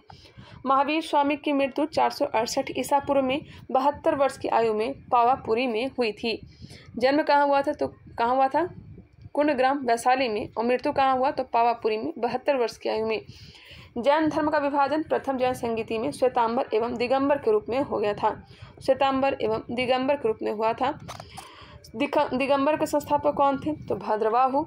इसमें परिवर्तन को स्वीकार नहीं करते हुए पूर्ण नग्नता एवं कठोरता को अपनाया गया। नगण्य रहने लगे, कठोर तप करने लगे। कौन? दिगंबर वाले। श्वेतांबर वाले श्वेत वस्त्र धारण करने लगे और यह दिगंबर की तुलना में कम कठोर थे। इसमें परिवर्तन को स्वीकार किया गया। नेक्स्ट क्वेश्चन है शुंग वंश। अब हम लोग मौर्य वंश को कंप्लीट कर लिया था। हर्यक वंश, शिशुनाग वंश, नंद वंश और मौर्य वंश को कंप्लीट कर लिया था पिछले वाले वीडियो में। अब हम लोग शुंग वंश को देखने वाले हैं। मौर्य वंश के अंतिम शासक बृहदर्थ की हत्या करके पुष्यमित्र शुंग ने 185 ईस्वी पूर्व में शुंग वंश की स्थापना की थी। शुंग वंश की स्थापना किसने की? पुष्यमित्र शुंग ने। किसकी हत्या करके? तो बृहदर्थ की हत्या करके। पुष्यमित्र शुंग ब्राह्मण था, वह बृहदर्थ का सेनापति था। पुष्यमित्र ने सेनानी की उपाधि ली थी। पुष्यमित्र ने सेनानी की उपाधि ली थी। उसने यवनों के आगमन को विफल किया था। पुष्यमित्र ने 2 अश्वमेध यज्ञ करवाए। इसमें पुरोहित कौन थे? तो पतंजलि। पतंजलि किसके दरबार में रहते थे? तो अश्वमेध के दरबार में रहते थे। नेक्स्ट है पुष्यमित्र की मृत्यु के बाद उसका पुत्र अग्निमित्र 148 ईसा पूर्व में राजा बना। कालिदास के नाटक मालविका अग्निमित्र में अग्निमित्र एवं मालविका का प्रेम के बारे में चर्चा किया गया है। मालविका अग्निमित्र की चर्चा किसने किया है? पुस्तक की रचना किसने किया है? तो कालिदास ने। किसकी चर्चा है? तो अग्निमित्र एवं मालविका के प्रेम प्रसंगों का। नेक्स्ट है इस वंश का अंतिम शासक कौन हुआ? तो देवभूति। शुंग वंश का अंतिम शासक देवभूति था। आगे है कण्व वंश। कण्व वंश की स्थापना वसुमित्र ने देवभूति की हत्या कर की। वसुमित्र शुंगों के अमात्य था, मंत्री था। कण्व वंश भी ब्राह्मण वंश था। इस वंश का अंतिम शासक सुशर्मा था। कण्व वंश का संस्थापक कौन थे? वसुमित्र और अंतिम शासक सुशर्मा था। सातवाहन वंश के संस्थापक सिमुक ने सुशर्मा की हत्या करके कण्व वंश का अंत कर दिया। सातवाहन वंश का संस्थापक कौन है? तो सिमुक है और सिमुक ने सुशर्मा की हत्या करके कण्व वंश की अंत कर दिया।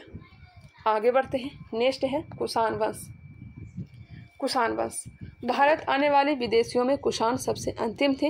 विदेशियों के आने का क्रम हिंद, यूनानी, शक, पहलव और कुषाण। एक इसका ट्रिक है ISPK। इंडो ग्रीक, शक, पहलव और कुषाण। इंडो ग्रीक, शक, पहलव और कुषाण। कुषाण चीन के यूची या फिर तोखरी जाति से संबंधित थे। कुषाण जो थे चीन के यूची या तोखरी जाति से संबंधित थे। कुषाण वंश के संस्थापक कुजल कटफिसस। इस वंश का सबसे प्रमुख शासक कनिष्क था। कुषाण वंश की राजधानी पुरुषपुर या पेशावर एवं मथुरा थी। पुरुषपुर या पेशावर एवं मथुरा कहाँ की राजधानी थी? तो कुषाण वंश की राजधानी थी।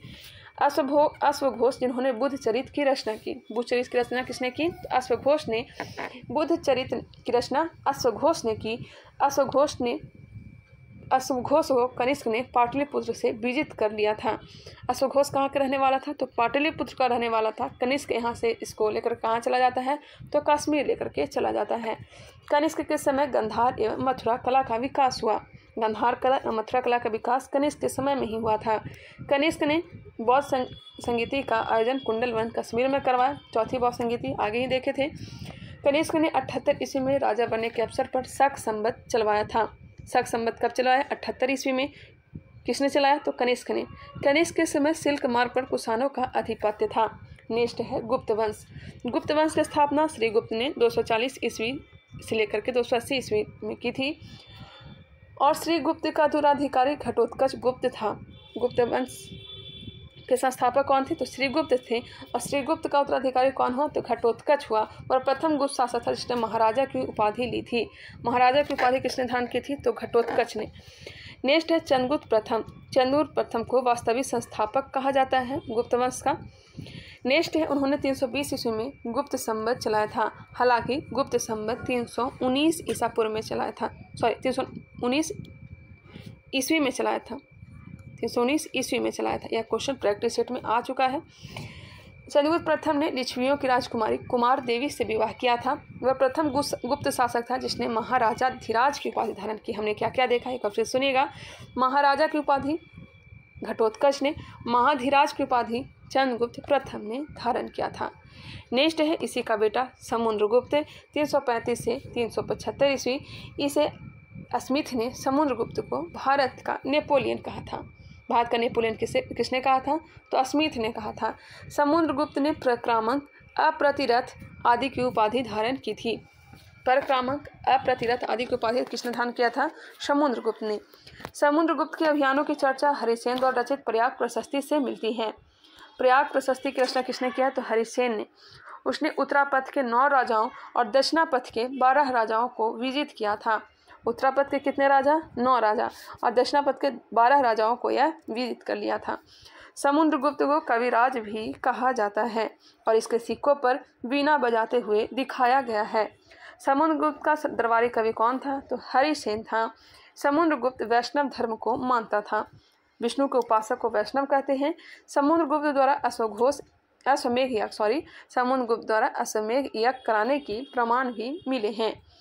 समुद्रगुप्त के बाद 375 ईस्वी में रामगुप्त के राजा बनने का साक्ष्य मिला है, लेकिन उसके अयोग्य होने के कारण चंद्रगुप्त द्वितीय ने उसकी हत्या कर स्वयं को राजा घोषित कर दिया था। नेक्स्ट है चंद्रगुप्त द्वितीय, 375 ईस्वी से लेकर के 415 ईस्वी। चंद्रगुप्त द्वितीय ने शकों को पराजित करके 389 ईस्वी में विक्रमादित्य की उपाधि धारण की थी। विक्रमादित्य की उपाधि किसने धारण की? तो चंद्रगुप्त द्वितीय ने। किस कारण से? शकों को पराजित करके। शकों को पराजित कब किया था? 389 ईस्वी में। चंद्रगुप्त द्वितीय ने देवगुप्त, देवराज, देवश्री आदि की उपाधि भी धारण की थी। चंद्रगुप्त द्वितीय ने ध्रुव देवी एवं कुबेर नाग से विवाह किया था। चंद्रगुप्त द्वितीय ने किससे विवाह किया? ध्रुव देवी एवं कुबेर नाग से। नेक्स्ट है कुबेर नाग से उत्पन्न पुत्री प्रभावती गुप्त का विवाह वाकाटक नरेश रुद्रसेन द्वितीय के साथ हुआ था। रुद्रसेन की मृत्यु के बाद प्रभावती ने अपने अल्पवयस्क पुत्रों के संरक्षिका के रूप में शासन किया। रुद्रसेन की मृत्यु के बाद प्रभावती ने अपने अल्पवयस्क पुत्रों के संरक्षिका के रूप में शासन किया। उस दौरान प्रभावती ने चंद्रगुप्त द्वितीय की सहायता से गुजरात और काठियावाड़ पर विजय प्राप्त की। नेक्स्ट है चीनी यात्री फाहियान चंद्रगुप्त द्वितीय के समय भारत आया था। फाहियान किसके समय में आया? तो चंद्रगुप्त द्वितीय के दरबार में आया था और इसने फोक युग की पुस्तक की रचना की थी। फाहियान भारत में 14 वर्षों तक रहा था। फाहियान भारत कब आया था? 399 से लेकर के 414 ईस्वी तक। 399 से 414 ईस्वी तक भारत रहा था, 14 वर्षों तक, लगभग 14 वर्षों तक। चंद्रगुप्त द्वितीय को मेहरौली लौह स्तंभ में चंद्र नाम से संबोधित किया गया है। मेहरौली स्तंभ अगर आएंगे घूमने दिल्ली में तो मेहरौली स्तंभ मिलेगा कुतुब मीनार के प्रांगण में ही, और यहाँ पे चंद्र नाम से संबोधित किया गया है। मेहरौली लौह स्तंभ चंद्रगुप्त द्वितीय का माना जाता है। चंद्रगुप्त द्वितीय के 9 रत्न कौन कौन थे? यहाँ से क्वेश्चन आता है। कालिदास, धन्वंतरी, अमर सिंह, वराह मिहिर, शंकु, वेताल भट्ट, घटकरपर, छपनक और भरूची। एक बार फिर से सुनिएगा। कालिदास, धन्वंतरी, अमर सिंह, वराह मिहिर, शंकु, वेताल भट्ट, घटकरपर, छपनक और भरूची। नेक्स्ट है कुमारगुप्त। कुमारगुप्त 415 से 455 ईस्वी तक शासक रहा था। चंद्रगुप्त द्वितीय एवं ध्रुव देवी की पुत्र चंद्रगुप्त द्वितीय एवं ध्रुव देवी का पुत्र कुमारगुप्त 415 ईस्वी में शासक बना। नालंदा विश्वविद्यालय की स्थापना कुमारगुप्त प्रथम के समय ही हुई थी। गुप्त काल में नालंदा विश्वविद्यालय शिक्षा का प्रमुख केंद्र था और बाद में यह बौद्ध धर्म की शिक्षा का प्रमुख केंद्र बना। नेक्स्ट है स्कंदगुप्त 455 ईस्वी से 467 ईस्वी। मध्य एशिया के बर्बर जाति हूनों का आक्रमण स्कंदगुप्त के समय में ही होना प्रारंभ हुआ था। स्कंदगुप्त ने हूनों को पराजित कर भारत से खदेड़ दिया। इसका वर्णन जूनागढ़ अभिलेख में मिलता है। अभिलेखों में हूनों को मलेच कहा गया है। हूनों को क्या कहा गया है? मलेच कहा गया है। जूनागढ़ अभिलेख का निर्माण किसने कराया था? रुद्रदामन ने। स्कंदगुप्त ने चंद्रगुप्त मौर्य द्वारा लिखित सुदर्शन झील का पुनरुद्धार करवाया। स्कंदगुप्त ने शक्रादित्य की उपाधि धारण की थी। गुप्त वंश का अंतिम शासक विष्णु गुप्त था। गुप्त वंश के साथ मगध वंश का अंत हो गया। नेक्स्ट है इतिहासकार V. S. स्मिथ ने सांस्कृतिक उपलब्धियों के कारण गुप्त काल को स्वर्ण युग की संज्ञा दी थी। किसने? तो V. स्मिथ ने। और भारत का नेपोलियन किसे कहा था इसने? समुद्रगुप्त को। अब है पाल वंश। पाल वंश की स्थापना गोपाल ने 750 ईस्वी में की थी। गोपाल ने उदंतपुरी विश्वविद्यालय की स्थापना बिहार शरीफ में की। इस वंश का सबसे प्रमुख शासक धर्मपाल था। धर्मपाल ने विक्रमशिला विश्वविद्यालय की स्थापना की। सोमपुर महाविहार का निर्माण भी धर्मपाल ने करवाया था। सोमपुर महाविहार वर्तमान में बांग्लादेश में है। इसका भी निर्माण किसने करवाया था? धर्मपाल ने। धर्मपाल ने त्रिपक्षीय संघर्ष में प्रतिहारों एवं राष्ट्रकूटों से संघर्ष किया था। प्रतिहार शासक धर्मपाल प्रतिहार शासक वत्सराज से पराजित हुआ। बाद में धर्मपाल ने राष्ट्रकूट शासक ध्रुव और प्रतिहार शासक वत्सराज को पराजित किया। उसने कुछ समय के लिए कन्नौज पर अधिकार भी किया था। नेक्स्ट है, धर्मपाल ने उत्तरापथ स्वामी की उपाधि धारण की थी। उत्तरापथ स्वामी की उपाधि धारण किसने की? तो धर्मपाल ने। गौर से सुनते चलिएगा। धर्मपाल के बाद उसका पुत्र देवपाल 810 ईस्वी में शासक बना। देवपाल ने मुंगेर को अपनी राजधानी बनाया। देवपाल ने जावा, जो कि इंडोनेशिया के शैलेंद्र वंशी शासक बालपुत्र देव को नालंदा में बिहार बनवाने के लिए 5 गांव दान में दिए थे। देवपाल ने जावा के शासक शैलेंद्र वंशी शासक बालपुत्र देव को नालंदा में बिहार बनवाने के लिए कितने गांव दान में दिए? तो 5 गांव दान में दिए थे। नेक्स्ट है, देवपाल के बाद विग्रहपाल, महीपाल और रामपाल आदि ने शासन किया। विग्रहपाल, महीपाल और रामपाल ने शासन किया था। पालकालीन कांस्य की मूर्तियां अपने कलात्मकता के लिए काफ़ी प्रसिद्ध थी। नेक्स्ट है, धीमन एवं विठलपाल इस कला के प्रवर्तक माने जाते हैं। पाल कला से जाने जाते हैं कौन? तो धीमन एवं विठलपाल कांस्य की मूर्ति का निर्माण करते थे। चलिए अब आगे बढ़ते हैं, नेक्स्ट देखते हैं। प्राचीन बिहार इतिहास के विभिन्न वंश या शासक एवं उसकी राजधानी। मगध के बारे में ही दिया हुआ होगा। बृहदत्त वंश का संस्थापक कौन थे? बताइएगा। बृहदत्त वंश का संस्थापक बृहदत्त ही था। और इसकी राजधानी कहाँ थी? तो ग्रीवर्ज या फिर राजगिरी मगध की प्रथम राजधानी थी। बिंबिसार हर्यक वंश से संबंधित, इसके समय राजधानी ग्रीवर्ज और राजगिर थी। उदय ने राजधानी पाटलिपुत्र को बनाया था। शिशुनाग ने राजधानी वैशाली को, कालाशोक ने पाटलिपुत्र को उदयन कालाशोक ने बनाया था। इसके बाद कालाशोक के समय में ही यह आगे नंदवंश और मौर्य वंश तक पाटलिपुत्र ही राजधानी रहती है। नेक्स्ट है, नंद वंश के समय में भी पाटलिपुत्र राजधानी थी। मौर्य वंश के समय में भी पाटलिपुत्र राजधानी थी। नेक्स्ट आता है कुषाण वंश की राजधानी पुरुषपुर एवं मथुरा थी। गुप्त वंश की राजधानी पाटलिपुत्र और पाल वंश की राजधानी मुंगेर थी। आई होप यह क्लियर हो गया होगा। अब आगे बढ़ते हैं। अब नेक्स्ट है, प्राचीन बिहार इतिहास के प्रमुख साहित्य। अर्थशास्त्र के लेखक कौन है? तो कौटिल्य हैं, विष्णुगुप्त हैं या फिर चाणक्य कह लें। और इसका विशेषता है राज प्रबंधन के लिए प्रसिद्ध है। मौर्य काल के राजनीतिक विवरण किसमें मिलता है? तो अर्थशास्त्र में मिलता है। बुद्ध चरित्र की रचना किसने किया? तो अश्वघोष ने। और बौद्ध धर्म का महाकाव्य इसे कहा गया है। प्रज्ञा पारमिता की रचना किसने किया? तो नागार्जुन ने। और इन्होंने शून्यवाद का सिद्धांत दिया था। प्रज्ञा पारमिता किसकी है? तो नागार्जुन की है। और शून्यवाद का सिद्धांत इसमें दिया गया है। CU की पुस्तक किसकी है? तो हेन स्वांग की है। और इसमें भारत का यात्रा विवरण दिया गया है। इंडिका मेगास्थनीज की पुस्तक है। मौर्य साम्राज्य का इसमें विवरण मिलता है। मिलित पन्ह पुस्तक नागसेन की है। बैक्ट्रियन शासक मिनांडर एवं नागसेन के वार्तालाप का संग्रह है। ललित विस्तार में बुद्ध की लीलाओं का वर्णन किया गया है। महावंश में श्रीलंका के राजाओं का वर्णन है। और जातक कथा में बुद्ध के पुनर्जन्म की कहानी है। एक बार फिर से सुनिएगा।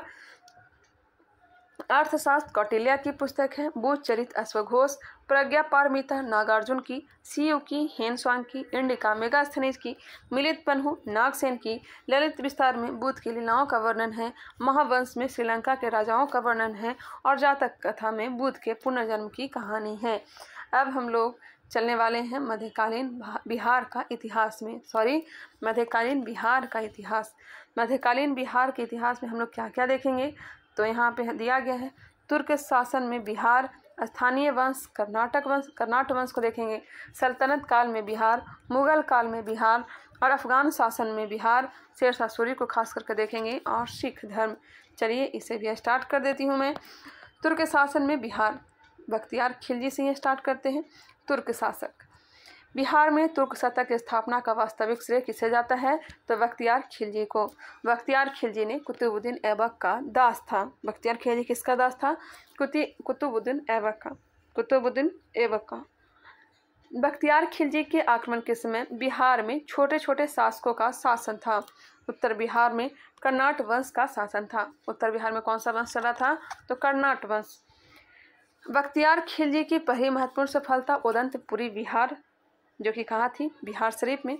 वहाँ विजय की। उदंतपुरी 1198 में इसे नष्ट किया।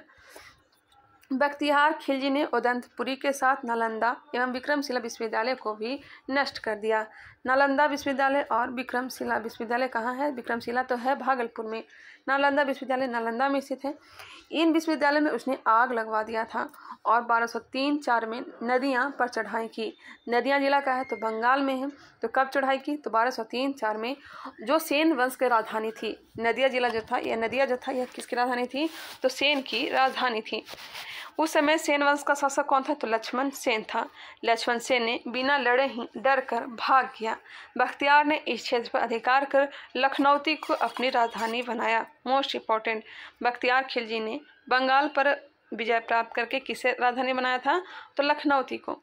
बख्तियार की हत्या उसके एक अधिकारी अली मर्दान ने कर दी थी। उसके शव को बिहार शरीफ के इमादपुर में दफनाया गया है। बख्तियार खिलजी का सब कहाँ दफनाया गया है? तो इमादपुर में। इमादपुर कहाँ है? तो बिहार शरीफ में। किसने हत्या की थी? तो अली मर्दान ने। अब देखेंगे कर्नाट वंश, यह स्थानीय वंश है। मिथिला के कर्नाट वंश। पाल वंश के पतन के दौर में तिरहुत मिथिला क्षेत्र में कर्नाट वंश का उदय हुआ। पाल वंश के पतन के दौर में तिरहुत और मिथिला के जो क्षेत्र है वहाँ कर्नाट वंश का उदय हुआ। कर्नाट वंश संस्थापक नान्यादेव थे। कर्नाट वंश के संस्थापक कौन थे? तो नान्यादेव थे और अंतिम शासक हरिदेव थे। कर्नाट वंश की राजधानी कहाँ थी? तो सिमरौगढ़ थी, जो वर्तमान में नेपाल में है। कर्नाट वंश की राजधानी कहाँ थी? तो सिमरौगढ़। वर्तमान में सिमरौगढ़ कहाँ है? तो नेपाल में है। बख्तियार खिलजी के बिहार अभियान के समय कर्नाट शासक नरसिंह देव ने उसे नजराना या भेंट देकर सहयोग किया था। मोस्ट इंपॉर्टेंट, बख्तियार खिलजी के बिहार अभियान के समय कर्नाट शासक नरसिंह देव ने उसे नजराना या भेंट देकर सहयोग किया था, क्योंकि कर्नाट वंश का सेन वंश से संघर्ष चलता रहता था। दोनों में लड़ाई था, सेन वंश और कर्नाट वंश, इसलिए कर्नाट वंश ने इसका फायदा उठाया और बख्तियार खिलजी को सहयोग किया। कर्नाट वंश पर तुर्क सेनापति तुगरिल तुगन के अभियान की चर्चा तिब्बती धर्मास्वामी ने की है। कर्नाट वंश पर तुर्क सेनापति तुगरिल तुगन के अभियान की चर्चा किसमें मिली है? तो तिब्बती धर्मास्वामी ने की है। समांतर दिल्ली के सुल्तान के साथ कर्नाट वंश का संबंध नजराना एवं भेंट का था, परंतु गयासुद्दीन तुगलक ने उसे समांतर दिल्ली के सुल्तान के साथ कर्नाट वंश का संबंध नजराना एवं भेंट का था, परंतु गयासुद्दीन तुगलक ने अपने बंगाल अभियान 1324-25 के क्रम में कर्नाट क्षेत्र पर विजय प्राप्त कर लिया। कर्नाट वंश पर अधिकार किसने किया था? तो गयासुद्दीन तुगलक ने अपने बंगाल अभियान के समय। गयासुद्दीन के अभियान के समय कर्नाट वंश का शासक कौन था? तो हरि सिंह देव था और यही अंतिम शासक था। हरि सिंह देव समाज सुधारक भी था। हरि सिंह इस वंश का अंतिम शासक था। उसके समय पंजी प्रबंध का विकास हुआ था। पंजी प्रबंध का विकास किसके समय? हरि सिंह देव के समय। अब हम लोग देखने वाले हैं सल्तनत काल में बिहार। दिल्ली के सुल्तान एवं बंगाल शासकों के बीच निरंतर होने वाले संघर्ष में बिहार लंबे समय तक युद्ध का अखाड़ा बना रहा। इल्तुतमिश दिल्ली सुल्तानत का प्रथम सुल्तान था जिसने बिहार पर अभियान किया। उसने 1225 में बंगाल एवं बिहार पर अधिकार किया, परंतु यह अधिकार उसके उत्तराधिकारी के समय खत्म हो गया। बिहार पर 1225 ईस्वी में अधिकार कर लिया, बिहार और बंगाल पर। तुगलक काल में बिहार पर सुल्तानों का वास्तविक नियंत्रण 1324-25 में हुआ था, माफ करिएगा। तुगलक काल में बिहार पर सुल्तानों का वास्तविक नियंत्रण कब हुआ था? 1324-25 में, गयासुद्दीन तुगलक के समय। नेक्स्ट है फिरोज शाह तुगलक भी अपने बंगाल अभियान 1359 के समय बिहार आया था। फिरोज शाह तुगलक भी अपने बंगाल अभियान के दौरान 1359 के समय बिहार आया था। पटना और गया से उसके अभिलेख प्राप्त हुए हैं। राजगीर के जैन मंदिर के अभिलेखों में उसके द्वारा अनुदान देने के प्रमाण मिले हैं। राजगीर का जैन मंदिर है, वहाँ इन्होंने क्या दिया था? तो दान दिया था, अनुदान दिया था, उसी के प्रमाण यहाँ से मिले हैं। तुगलक काल में बिहार की राजधानी बिहार शरीफ थी। उस काल में बिहार शरीफ का नगर बौद्ध धर्म का प्रमुख केंद्र था। तुगलक काल में बिहार के प्रशासकों में सबसे महत्वपूर्ण नाम मलिक इब्राहिम का है, जो मलिक बया कहलाते थे। इनका मकबरा बिहार शरीफ में पहाड़ी पर स्थित है। मलिक बया का मकबरा कहाँ है? तो बिहार शरीफ में पहाड़ी पर स्थित। नेक्स्ट है 13वीं शताब्दी के मध्य में मिन्हाज की रचना। तबकात-ए नासिरी में बिहार नाम का उल्लेख मिलता है। 13वीं शताब्दी के मध्य मिन्हाज की रचना तबकात-ए नासिरी में बिहार का नाम उल्लेख मिलता है। अब है अफगान शासन में बिहार। सिकंदर लोदी ने 1495-96 में दरिया खान नूहानी को बिहार में प्रशासक राज्यपाल नियुक्त किया। सिकंदर लोदी ने 1495-96 में दरिया खान नूहानी को बिहार में प्रशासक या राज्यपाल नियुक्त किया। इब्राहिम लोदी की मृत्यु के बाद दरिया खान नूहानी का पुत्र बहार खान नूहानी ने स्वतंत्र सत्ता की घोषणा कर दी। दूसरी ओर अफगान शासक महमूद लोदी बाबर से बचने के लिए बिहार आ गया।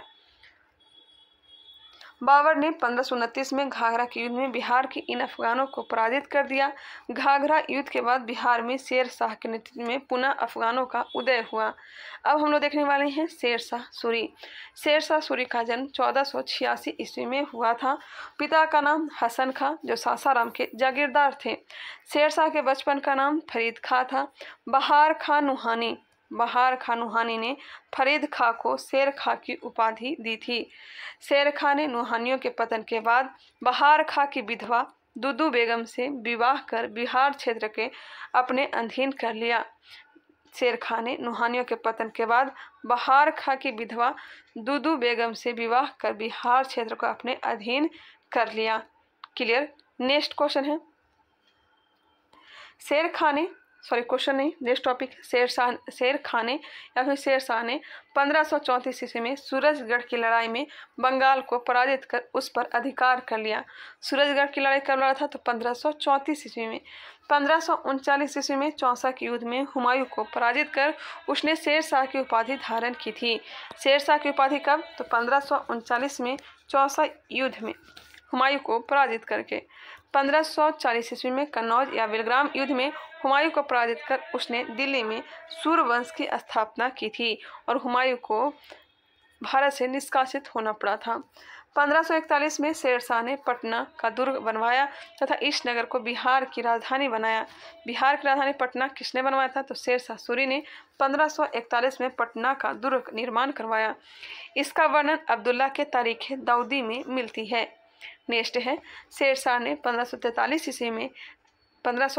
ईस्वी में रायसीन और 1544 में मारवाड़ विजय किया और 1545 ईस्वी में कालिंजर अभियान में गोला फटने से वह घायल हो गया और अंत में उसकी मृत्यु हो गई। क्लियर। शेर शाह ने 1543 में रायसीन, 1544 में मारवाड़ और 1545 में कालिंजर अभियान किया था। शेर शाह ने अपने जीवन काल में ही सासाराम में इंडो इस्लामिक स्थापत्य कला पर आधारित मकबरा का निर्माण प्रारंभ करवाया। शेर शाह की मृत्यु के बाद उसके पुत्र इस्लाम शाह ने इसे पूर्ण करवाया था। कृत्रिम झील के मध्य स्थित यह इमारत आकार में अष्टकोणीय है। यह भी ध्यान रखिएगा। शेर शाह का जो मकबरा है कैसा है? अष्टकोणीय है और यह लाल बलुआ पत्थर से निर्मित है। शेर शाह ने बिहार में रोहतास किला भी बनवाया। शेर शाह ने जब्ती प्रणाली चलाई जिसमें भूमि की माप के आधार पर लगान निर्धारित किया जाता था। बाद में इसे अकबर ने भी अपनाया। शेर शाह का शासन सुव्यवस्थित शासन प्रणाली के लिए प्रसिद्ध था। उसने संचार व्यवस्था, डाक व्यवस्था, सैन्य व्यवस्था, राजस्व व्यवस्था में व्यापक सुधार किए थे। शेर शाह के बाद उसका पुत्र जलाल खां जिसे इस्लाम खां की उपाधि के साथ गद्दी पर बैठा। बेटा का नाम था जलाल खां, उपाधि धारण किया था इस्लाम शाह। बाद में सूर्यवंश 3 भागों में बट गया। 1555 ईस्वी में मच्छीवाड़ एवं सरहिंद के युद्ध में हुमायूं ने सिकंदर सूरी को पराजित करके सूर्यवंश का अंत कर दिया। अब हम लोग देखने वाले हैं मुगल काल में बिहार। शेर शाह की मृत्यु के बाद कुछ वर्षों तक सूर्यवंश की सत्ता बनी रही, लेकिन 1555-56 में मुगल राज की पुनः स्थापना हो गई। दिल्ली में मुगल राज की पुनः स्थापना के समय बिहार में ताज खां करारानी के नेतृत्व में एक अफगान राज का गठन हुआ। किसके नेतृत्व में? तो ताज खां करारानी के नेतृत्व में। ताज खां करारानी ने अकबर के प्रति सम्मान की नीति अपनाई, लेकिन उसके पुत्र दाऊद खां करारानी ने इसका विरोध किया। अकबर ने उसे दंडित करने के लिए स्वयं आक्रमण किया और 1576 ईस्वी में उसने पटना को जीत लिया और दाऊद खां को पटना छोड़कर भागना पड़ा। दाऊद खां बिहार का अंतिम अफगान शासक सिद्ध हुआ। दाऊद खां बिहार का अंतिम अफगान शासक बना था। 1580 ईस्वी में बिहार को मुगलों द्वारा सूबा प्रांत का दर्जा दिया गया। कब दिया गया? सूबा एवं प्रांत का दर्जा तो 1580 ईस्वी में। अकबर द्वारा मुनीम खां को बिहार का गवर्नर बनाया गया। किसे? मुनीम खां को। अकबर के समय राजा मान सिंह को बिहार का प्रांतपति 1587 ईस्वी से लेकर के 1594 ईस्वी में बनाया। मान सिंह के समय मुगल साम्राज्य बिहार में काफी मजबूत हो गया था। मान सिंह के समय रोहतास को बिहार की राजधानी बनाया गया। जहांगीर के समय छोटा नागपुर के क्षेत्र पर मुगलों का अधिकार स्थापित हुआ। इस क्षेत्र में मुगलों को हीरा और सोना प्राप्त होता था। मुगलों को हीरा और सोना कहाँ से? तो यह छोटा नागपुर के क्षेत्र से। नेक्स्ट है, जहांगीर ने 1621 ईस्वी में राजकुमार परवेज को बिहार का प्रांतपति बनाया। इसके बाद यह पद केवल राजकुमारों को ही दिया जाने लगा। क्लियर? 1621 ईस्वी में राजकुमार परवेज को बिहार का प्रांतपति बनवाया। कौन? जहांगीर ने। और यह पद केवल राजकुमारों को ही अब देना जाने लगा। औरंगजेब ने अपने प्रिय पौत्र राजकुमार अजीम को 1702 ईस्वी में बिहार का प्रांतपति या सूबेदार नियुक्त किया। अजीम ने पटना का अजीमाबाद कर दिया और उसका सौंदर्यीकरण करवाया। उत्तर मुगल काल के शासक फर्रुखसियर ने 1713 ईस्वी में पटना में अपना औपचारिक राज्याभिषेक कराया। कब? 1713 ईस्वी में फर्रुखसियर ने। कहा? पटना में। वह पहला मुगल सम्राट था जिसका राज्याभिषेक बिहार में हुआ था। उसके बाद शाह आलम द्वितीय का भी विधिवत राज्याभिषेक 1761 ईस्वी में पटना में ही हुआ था। औरंगजेब की मृत्यु 1707 ईस्वी के बाद कमजोर होती सत्ता में बिहार बंगाल भाग बन गया। मुर्शिद कुली खां 1727 ईस्वी तक बिहार बंगाल उड़ीसा का सूबेदार रहा। इसके बाद सरफराज खां नवाब बना। अलीवर्दी खां ने गिरिया के युद्ध 1740 ईस्वी में सरफराज खां को पराजित किया और बंगाल का नवाब बन गया। अलीवर्दी खां ने गिरिया का युद्ध कब हुआ था? तो 1740 में। किसे पराजित किया था? सरफराज खां को। और उसने मुगल सम्राट को 2 करोड़ रुपए देकर अपने पद को अस्थायी बना दिया। 1756 ईस्वी में अलीवर्दी खां की मृत्यु तक बिहार बंगाल और उड़ीसा क्षेत्र पर उसका प्रत्यक्ष नियंत्रण रहा। अब हम लोग सिख धर्म देखने वाले हैं। सिख धर्म के संस्थापक गुरु नानक देव थे। उन्होंने बिहार में गया, राजगीर, पटना, मुंगेर और भागलपुर आदि की यात्रा की थी। सिख धर्म के 9वें गुरु श्री तेग बहादुर भी सासाराम गया होते हुए पटना आए थे। यहाँ वे अपनी पत्नी गुजरी देवी को छोड़ करके गए थे जो मां बनने वाली थी। यहीं पर पटना में गुरु गोविंद सिंह का जन्म हुआ था। सिख धर्म के 10वें एवं अंतिम गुरु गोविंद सिंह का जन्म पटना में 26 दिसंबर 1666 को हुआ था। गुरु गोविंद सिंह 1676 ईस्वी में 10वें गुरु बने तथा 1699 ईस्वी में उन्होंने खालसा पंथ की स्थापना की। तखत श्री हरमंदिर पटना साहिब सिख धर्म का प्रमुख तीर्थ स्थल है। इसका निर्माण महाराजा रणजीत सिंह ने करवाया था। हरमंदिर पटना साहिब का निर्माण किसने कराया था? तो महाराजा रणजीत सिंह ने, जो उसकी शुक्र चकिया मिसा से संबंधित थे। चलिए अब आगे हम लोग देखने वाले हैं आधुनिक बिहार का इतिहास।